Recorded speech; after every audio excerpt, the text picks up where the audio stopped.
আসসালামু আলাইকুম। আমি খাদিজা একটা শাওন বলছি ঢাকা থেকে। আশা করি যে যেখানে আছেন আলহামদুলিল্লাহ সবাই ভালো আছেন এবং সুস্থ আছেন। আলহামদুলিল্লাহ আপনাদের সবার দোয়ায় আমিও ভালো আছি এবং সুস্থ আছি। আজকের ব্লগটি শুরু করছি সোমবার সকাল থেকে। আর আমার সকালের রুটিন আমি আপনাদেরকে দেখিয়ে দিচ্ছি। আমার যেদিন স্কুল মানে আমার মেয়ের যেদিন স্কুল থাকে সেই দিন আমি সকাল সকাল কি কি কাজ করি সেইগুলোই আপনাদের সাথে শেয়ার করব।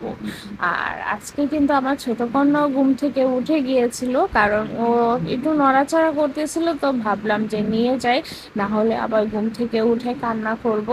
আমি বলেছি যে তুমি কি স্কুলে যেতে চাও, ও বলল যে হ্যাঁ। একদম এক লাফ দিয়ে ঘুম থেকে উঠে গিয়েছিল। ওর না খুব ইচ্ছা